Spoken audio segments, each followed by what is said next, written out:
জয় রাম, জয় গোবিন্দ। দয়াল গুরুর চরণ কমলে রইল শতকোটি প্রণাম।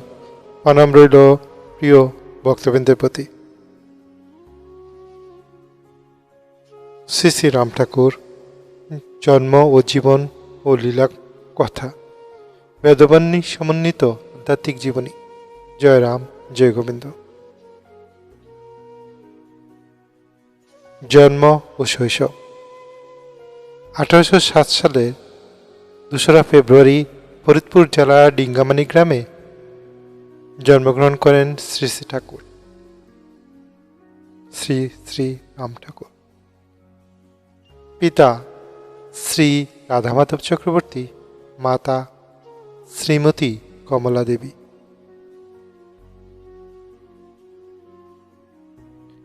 পাঁচ ভাই বোনের মধ্যে যমজ রাম ও লক্ষণ ছিলেন অকৃতদার।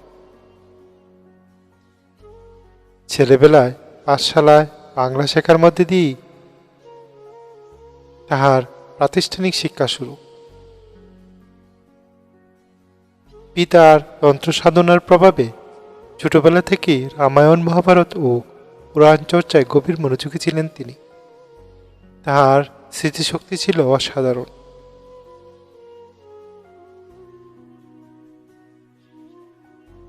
গুরুদেব ও দুই মৃত্যু, আত্মজাগরণ শুরু। দয়াল ঠাকুর রাম ঠাকুর পিতার গুরুদেব ছিলেন শ্রী মৃত্যুঞ্জয় পঞ্চানন, যিনি ছোট রামকে গভীর স্নেহ করতেন। মাত্র 8 বছর বয়সে পিতার মৃত্যু এবং কয়েকদিনের মধ্যে গুরুদেবের মৃত্যু একই সঙ্গে তাকে নাড়া দেয় গভীরভাবে।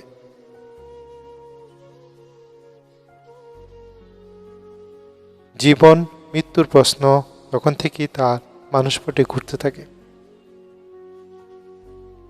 কোনো এক অক্ষয় তৃতীয়ায় স্বপ্নে গুরুদেব তাহাকে সিদ্ধি নাম প্রদান করেন। এই স্বপ্নই তার জীবন এনে দেয় এক নতুন আধ্যাত্মিক অধ্যায়।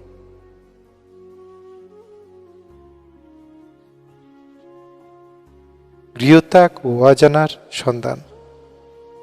1872 সালে মাত্র কিশোর বয়সে সকলে অজান্তে তিনি গৃহত্যাগ করেন। বন জঙ্গল নদী পর্বত পেরিয়ে পৌঁছালেন আসামের কামাখ্যা মন্দিরে।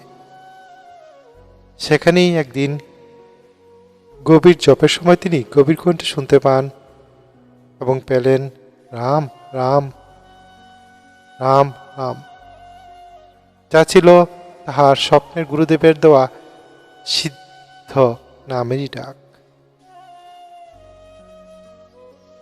বাইরে এসে দেখলেন জটাধারী দীপ্তিমান এক দীর্ঘাঙ্গী মহাপুরুষ দাঁড়িয়ে। জটাধারী দীপ্তিমান এক দীর্ঘাঙ্গী মহাপুরুষ দাঁড়িয়ে তাহাকেই গুরুরূপে বরণ করলেন দয়াল ঠাকুর রাম ঠাকুর। এরপরই শুরু হয় গুরুর সঙ্গে অজানা পথের দীর্ঘ যাত্রা। হিমালয় তপস্যা ও অষ্টসিদ্ধি অর্জন। গুরুর নির্দেশে গভীর অরণ্য, পাহাড়, নিরালা তপবন বহুত বছর তপস্যা করেন তিনি।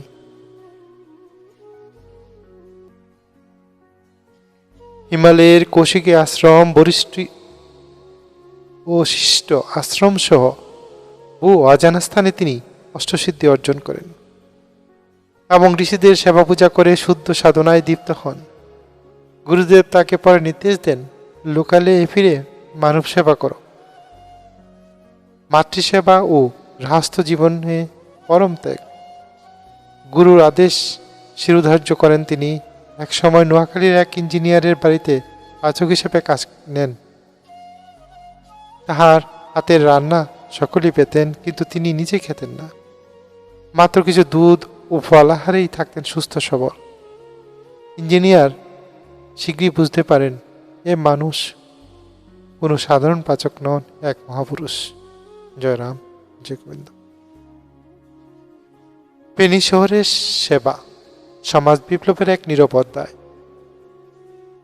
এরপর তিনি সরকারি কর্মের ফেনী শহরে থাকেন। সেখানে কর্মসূত্রে থাকা বহু অসহায় মহিলাকে তিনি নিজে হাতে রান্না করে খাইয়ে সেবা করতেন এবং মা বোন গানে সুস্থ হলে সেবা যত্নে তিনি ছিলেন আপনজনের মতো। তৎকালীন সমাজে বর্ণ ছোঁয়াছুঁয়ি কুসংস্কার ভীষণ সময়ে এক অকৃতদার ব্রাহ্মণ যুবকের এই মানব সেবা ছিল সত্যিকারই সমাজ বিপ্লব। কবি রবিচন্দ্র সেন লিখেছিলেন, পরসেবা ছিল তার পরমানন্দ। জয়রাম। যুগ শক্তি, দীপ্তি ও মানব মুক্তির দিশা। জীবনে অর্ধেক সময় তিনি লোকচক্ষুর অন্তরালে গভীর যুগ সাধনায় কাটান, বাকি 40 বছর লোকালয়ে মানব মুক্তির দিশা নিয়ে। তিনি বলতেন, আমি আপনাদের জন্য চাইখানা মানছি। তার কাছে সূচি ও সূচি জাতি বর্ণের কোনো ভেদ ছিল না। ভক্তির সত্যকে তিনি ব্যাখ্যা করতেন নিরপেক্ষ দৃষ্টিতে। নামতত্ত্ব ও কৈবল্য মুক্তির উপদেশ। তিনি বলতেন, শান্ত হইলেই শান্তি পাওয়া যায়। দীক্ষা হলো দেখা, নিজের জিনিস নিজেকে জানিয়ে দেওয়া। দীক্ষা হলো দেখা, নিজের জিনিস নিজেকে জানাইয়া দেওয়া। নাম একমাত্র সম্বল, যে কোনো স্থানে, যে কোনো সময়, যে কোনো অবস্থায় করা যায়। নাম করলে অভাব দূর হয়, ঋণ মুক্তি হয়, আর জন্ম মৃত্যুর কথাগতি শেষ হয়। ইহাই কৈবল্য মুক্তি, ইহাই কৈবল্য মুক্তি। কৈবল্য ধাম আর নির্দেশে করা তীর্থ। 1930 চট্টগ্রামে কৈবল্য ধাম, 1942 কলকাতায় যাদবপুরে কৈবল্য ধাম, 1943 তার জন্মভিটা ডিঙ্গামানিকে সত্যনারায়ণের সেবা মন্দির। মহন্ত পরম্পরা মারফত তিনি নাম বিতরণ পদ্ধতি ব্যবস্থা করে যান। গান্ধীজির প্রয়াণ ও মহাপুরুষ দর্শন। 1948 সালের 30 জানুয়ারি গান্ধীজি গুলিবিদ্ধ হয়ে হে রাম বলে দেহত্যাগ করেন। ঠিক সেই মুহূর্তে চমড়িতে শ্রী ঠাকুর বলেন, মহাত্মা গান্ধী চইলা গেলেন, গান্ধীর আর জন্ম হইব না। মহাপ্রয়াণ। 1949 সালের মে মাসের 1 তারিখ, 1 মে, পূর্ণ অক্ষয় তৃতীয়া লগ্ন। 1949 সালে 1 মে অক্ষয় তৃতীয়ার পূর্ণ লগ্নে অগণিত ভক্তকে অশ্রু স্নাত রেখে 90 বছর বয়সে তিনি অনন্ত লোকে গমন করেন। রবীন্দ্রনাথ বলেছিলেন ডক্টর যতীন্দ্রমোহন দাশগুপ্তকে, সমুদ্রের কূল আছে, কিন্তু তোমার ঠাকুরের কোনো কূল কিনারা নাই গো। জয় রাম, জয় গোবিন্দ। উপসংহার। শ্রী শ্রী ঠাকুর ছিলেন একযোগে মহাগুরু, সমাজসেবক, যোগী, নিরপেক্ষ শক্তির আধার এবং জন্মান্তরে মা বাবা, বন্ধু। আজও তাহার চিরন্তন বাণী, শান্ত হইলেই শান্তি পাওয়া যায়, নামই একমাত্র পথ। জয় রাম, জয় গোবিন্দ।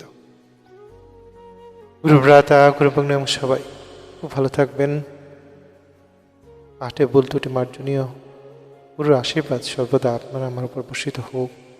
সবাই খুব ভালো থাকবেন এবং আমাদের পেজ এবং ইউটিউব চ্যানেল লাইক, শেয়ার ও ফলো দেবেন, সাবস্ক্রাইবও করবেন। জয় রাম, জয় গোবিন্দ। বিশেষ অনুরোধ রইল, খুব ভালো থাকবেন।